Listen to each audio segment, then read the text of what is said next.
Работи.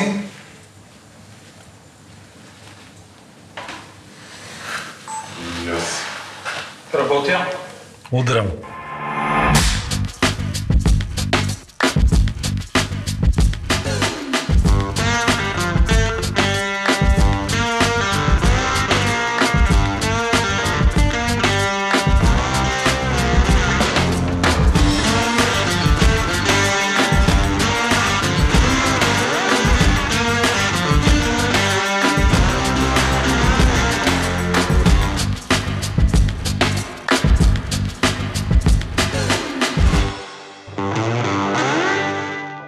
Ние сме Лайнхънт.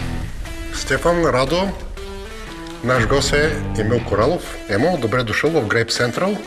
Добре заварили. Емо от Дивино. Ти си много неща, но така за по-кратко, като Емо от Дивино. Те така или иначе, така те знаят повечето хора в нашия бранш. Ти от много време, горе-долу от колкото и аз. Всъщност Бахус кога почна да излиза? 99-та година го направих. 99-та и това ти е първият досег с винения свят ли? Професионално, да. Между другото, винаги съм се правил да те питам, Дивино, всъщност на какъв език е? Не е ясно на какъв език е, дойде спонтанно. Юлия го измисли, не съм аз. Името, седяхме в офиса на агенцията, която тогава ни направи първия сайт Дивино, още нямаше име и чудахме за какво. Трябваше да го регистрираме много бързо. Имахме вече дата за пускане, още нямахме име и Дивино. И супер, това е. Супер е, да. Супер е. Не, много... Не, просто ясно, отчетливо, супер. Много малко е времето между създаването, между измисленето на името и реалния старт на сайт. Също той беше почти готов на практика, като всичко. Стартираме с едно просеко. На здраве, добре дошъл на нас. Като едни образцови италианци. Образцови пияници. Аз италианци казах. Така ли, аз не чух добре, извиняй. Ти как изкара карантината? Размишление. И ти ли? Изолирал ли се беше? Нашия офис беше затворен, макар че офисите на практика бяха отворени, можеше да се ходи, особено първата седмица да кажа, че бях по-изолиран, след това почнах полека-лека, но то няма значение. В тази установка дали си в офис или вкъщи, работа, която вършиш е такава, която е на компютър основно. Размишлявах, работих, измислихме някакви нови неща, които ще стартираме повечето до година. А какво си? Не, няма да кажа. Няма да кажа, защото трябва да се официализира.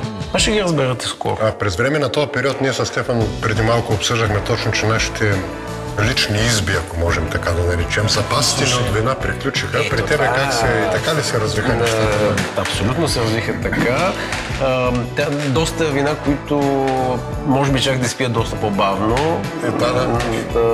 Дойде времето. Дойде време, защото повече се концентрирах сега. Дали точно това да изпия днес, защото прямо ще стане, вече няма да става за пиене, по-стар рекорд, няма как да отлежава.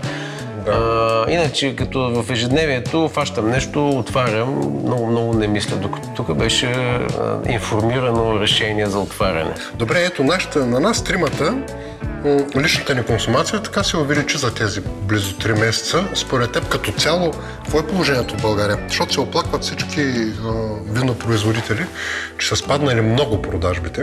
Много са им спаднали продажбите, но консумацията се увеличила, като много голяма част от нея е за сметка и на домашното вино и на това, което не се фаща в статистиките, което е доста голям процент. Аз, например, не вярвам на официалната статистика на консумация на вино на глава от населението. Абсурд е, просто толкова е ниска, като знам само около мене колко вино се пие. Нека си не мога да си представя. Да, ние сме друга категория, много, това е, дето се казва, нашия живот виното, но въпреки всичко смятам, че реалните данни са... Колко беше? 11 или нещо от този тип? 17, даже не знам дали това не е определено. Значи аз ще ви кажа нещо, което го знам от първа ръка, нещо, което не знам доколко го хващат за статистиката, предвид факта, че моя Радо знае, моя род целия се занимава с винопроизводство. И мога да ви кажа, че от сигурна ръка знам, че легалното производство на наливно вино по време на карантината потреблението му е нараснало с над 4 пъти. И теорията е, че просто хората им казаха, сега сте застрашени, ще сте бедни и всички са хвърляли да купуват ефтините варианти. Това е така със сигурност, защото ние направихме една анкета сред 5 различни производителя на български от всички райони горе-долу, така в 5 края на България. Имаше много различия в общите отговори, когато става дума за бъдеще и така нататък, но когато ги попитахме горе-долу какво е положението с пазара и с това какво продават по време на карантина, всичките казаха увеличаване на ниския ценови сегмент, почти никакво мърдене, дори леко надолу на средния и високия, практически нула. След като ресторантите не работят, така че това е... Сигурно това, което твоето наблюдение е абсолютно вярно, както съм абсолютно убеден, че има и повишение на консумацията. Дано това да рефлектира след като се оправят нещата в целесния бизнес. В Австралия, например, се е стигнало до лимитиране на разрешените бутилки за пазаруване в магазините. Защото просто толкова много се е качило, че те се казват, тия сега ще станат страшни пияници.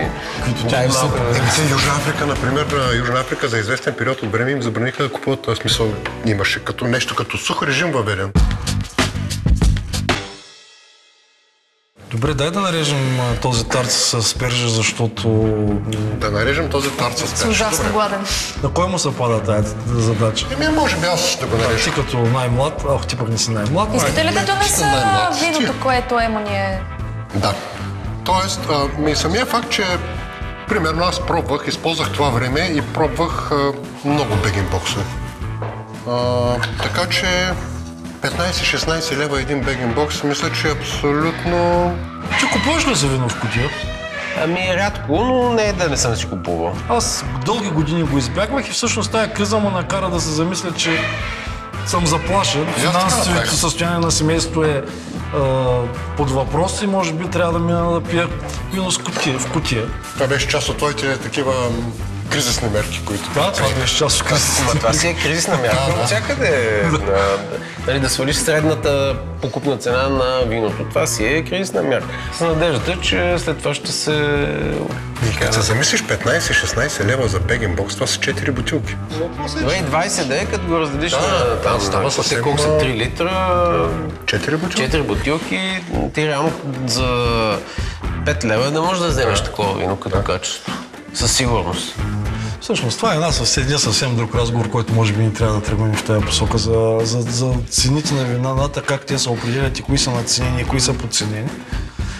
Не сме се събрали, затова ние всъщност сме поканяли Емо като един от хората, които стоят зад маса винени събития в България, така, защото да видим какво се случва поне в неговата кола, какво се случва с винените събития. Въпросът е, че след китайския вирус. Това, което ни се случи, ти като Тръмп го наричаш китайски вирус. Как да го наричам? Тръмпеене, Как да го наричам, извиняй? Емо, поради естеството на работата си, той има един такъв доста общ поглед върху бранша и някакси така поглед, който отгоре така обхваща всичко, така че наистина е интересно. Как ще изглежда според теб? Света е сложно да кажем, е доста различно на различните пазари, но българският винен бранш, какво ще се промени според теб? Не ще има едно отрезвяване, принудително, със сигурност. Според мен винарните така ще се замислят въобще къде са, какво правят в момента и къде искат да бъдат, защото определено има такива, които не знаят в момента, нямат някакви конкретни цели, в общини хоризонта им е... Не само цена, говориш и стил. Всякак.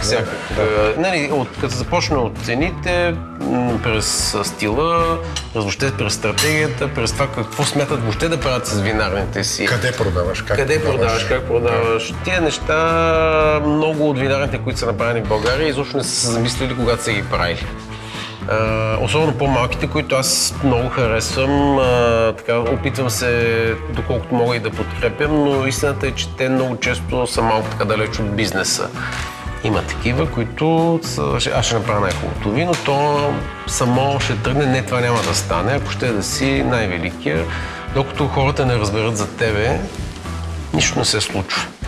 А за да разбера за тебе, трябва да се инвестира в маркетинг. Тук вече идва проблема, който го дъвчим от години, че особено когато става дума за чуждите пазари, много трудно могат българските винарни да се оправят самостоятелно всеки сам, защото просто е изключително голяма конкуренцията.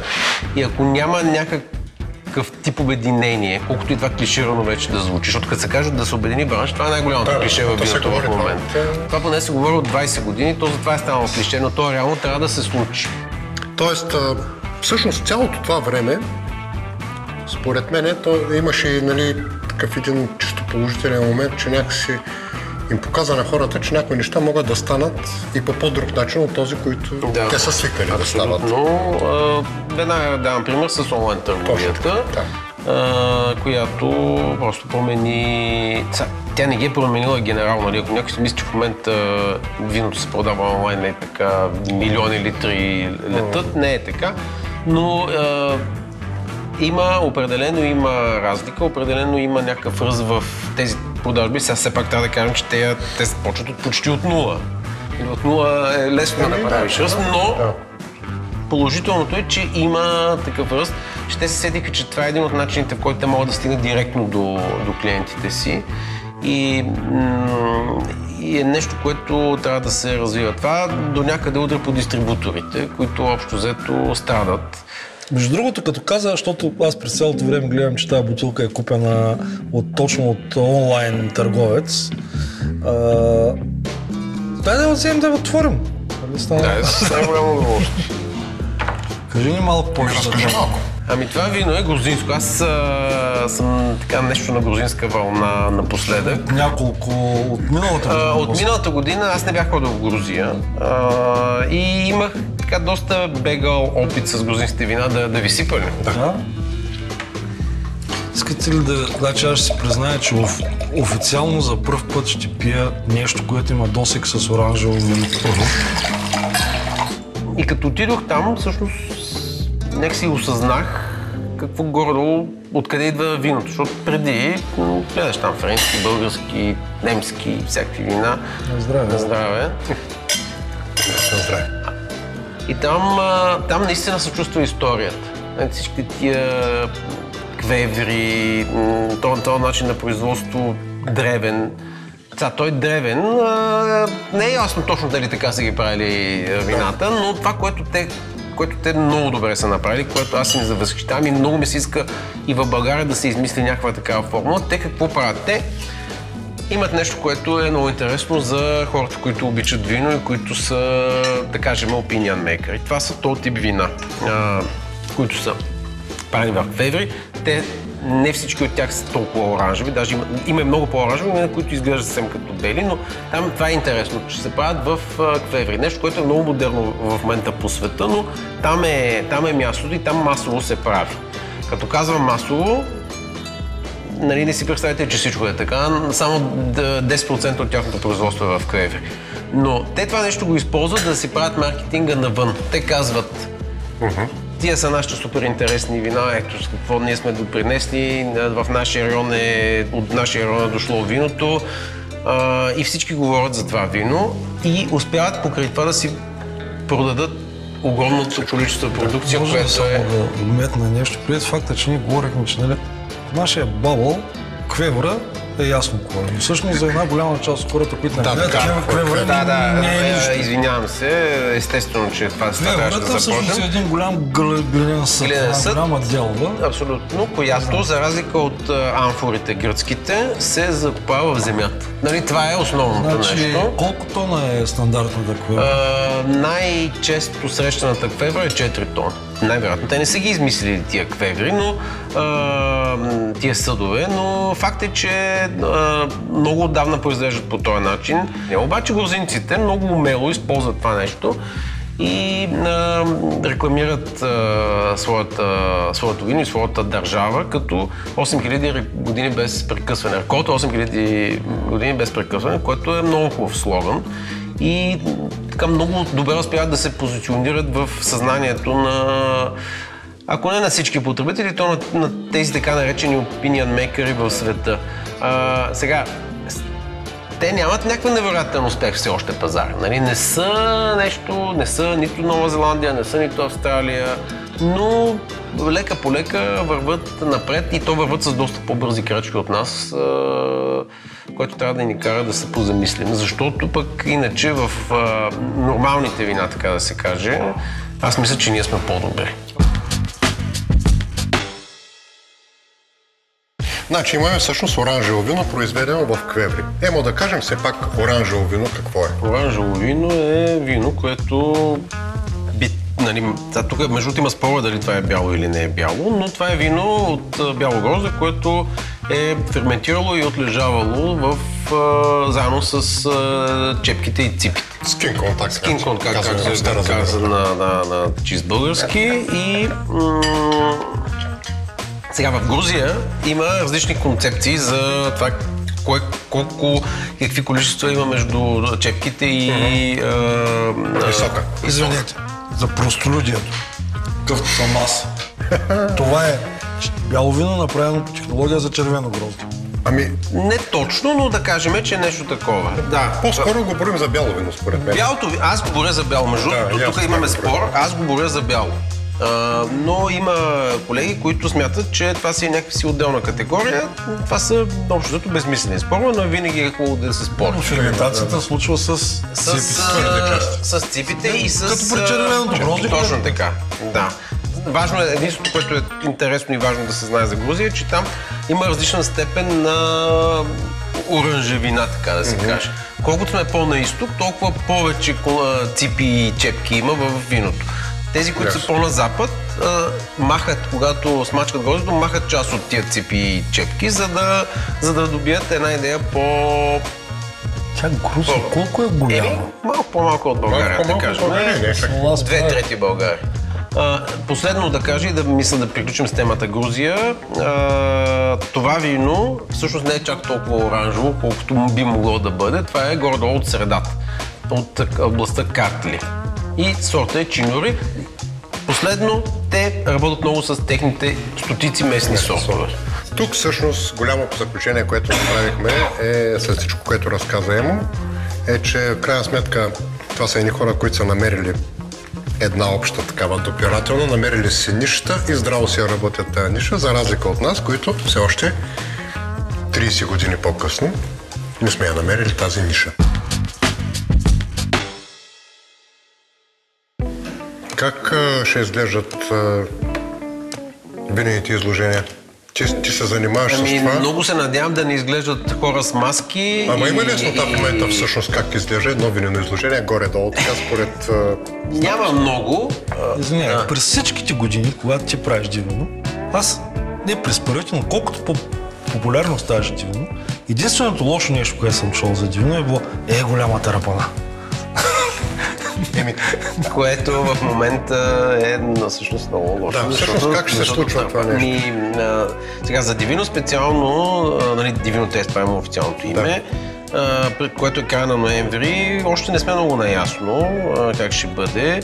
Аз много се надявам до тогава всичко да е приключило и прогнозите мрачни за втора вълна, трета или осма, както беше казал един немски доктор, точно осма беше употребил. Осма, няма да се сбъднат. Но ако се сбъднат, ще трябва да мислим някакви варианти. Но това мисля, че преди септември няма да го... Какъв вариант може да измислиш? И да кажем, първо много е важно какви ще са рестрикциите. Ако има, те могат да бъдат от това определен брой хора на квадратен метър до социално дистанциране, до това просто да няма... Събития. Да, това да няма събития е всъщност най-тежкият, но не невъзможен вариант. Това не е свързано точно с виното, но някои изложения, които се проведоха други, малко преди началото на пандемията в Германия, много бързо реагираха с тези прегради, които са плексигласови. Но това с виното е много трудно. А в Германия какво се случва още? Още в тия, но това не са винени изложения, пак казвам. Да. Веднага са сложили на 2-3 изложения през февруари, които се проведоха, са сложили плексигласови на... Аз между другото гледах някакъв... Както сега са по банките. Гледах някакъв турнир по бридж, който се е провеждал някъде в Западна Европа, точно в февруари, началото на март, който беше, да, точно така разделен, ама сега в крайна сметка едно е турнир по бридж, друго абсолютно е различно. Значи, ако приемем, че винените изложения са генерално погледнато два типа. Единия е като Дивино, в което много хора от крайни потребители идват и пробват вина, говорят си производителите, ще е много трудно. По бизнес изложенията, как да кажем, е по-вайн, там е по-възможно да се случи, защото по-лесно се контролират нещата. Тоест, това с тарапаната, ако има пандемия, няма как да се случи, т.е. или няма да има изложение, или ще е много по-малко. Много се надявам просто да е отпаднало. Защото целият чар на Дивино е това, което ти каза, че е тарапана. Всъщност това е много усещане, да. Това е много приятно усещане и избите, които постоянно участват и все нови искат, е до някъде и заради това, защото те виждат една много голяма винена общност, която се събира на едно място и така се радва на това, което те са направили и по някакъв начин ги подкрепя по този начин. Така че ако няма този контакт, ще има проблем. Тоест събитието няма да се получи. Трябва нещо да се случи, за да видим как изглежда. Защото нали, те в момента, окей, ако приемем, че в момента какво е към настоящия момент, ако утре имаме изложение, каква е разпоредбата? 30% от... 50%. От понеделник е 50%. 50%, окей. Значи влизат 50% по-малко хора. Значи, кой измерва колко е 100%? Не, 50% от официалния капацитет на мястото. Сега това е друг въпрос. Как го мерим? Не е ясно как го мериш. Аз лично смятам, че за да има някаква обективност за това измерване, трябва да се каже колко човека могат да са на квадрат. Защото иначе, да кажем, примерно, както беше миналата година в Интерекспо център, в зала 5. Там 4000 човека влизат без проблем. Никакъв проблем не е да се натикаш 4000 човека. При по-добро желание и 7 ще влезе. Правят коридори, по които както да налетиш и се движат. Има предвид, че как броиш бройките, това с коридорите е ясно, че ще трябва да се направи. Ама кой определя, че всъщност това са 7000 човека или са 5 или са това? Така че това няма много да проработи. Това с процентите работи в киното или в театъра, където имаш определен брой места, имаш 100 места, значи 50 човека ще влезе. Така иначе не се пълнят. Това със стадионите е най-малкият проблем, защото те реално никой не се пълнят и... Миналата седмица гледах концерт на Dropkick Murphys с участието на Брус Спрингстин на празния стадион, мисля, че на Бостън Ред Сокс свириха. Пък Брус Спрингстин свиреше в Ню Джерси някъде. И стоя и го гледам това и викам, боже, какви неща. Не, той има такива, примерно в музика, да, ама сега вино... Не, просто замислях, че това в виното, защото аз погледах с интерес концерт, но в едно винено изложението... Няма как да стане. Дигитално вино, те изглеждат. Няма как да стане това. Аз и гледам и до какво се случи по време на карантината с някакви видеодегустации. Това са... Сложна работа е това. Не става. Нали имаш там едни американци бяха пуснали, много готино беше. Дегустацията е свободна, обаче ако искаш да пиеш, поръчваш си вината, примерно плащаш $150, поръчваш, те ти ги дават вината и някои само гледат, други гледат и пият. Тия, които обаче пият, да си платили, другите е безплатно. Но това е за спасяване на положението, не става. Divino Days в момента имаме дата, края на ноември. Divino Days има дата, 27-29 ноември и се надяваме, че тогава светът ще бъде чисто от... Вие го правите по случай рождения ми ден. Чудесно е, 27 ноември, идеално. Ние ще дойдем да снимаме, нали? Просто толкова много искам да дойдете да снимате, защото това е един от признаците, че то го има. Добре. Добре, много благодарим. И аз много благодаря.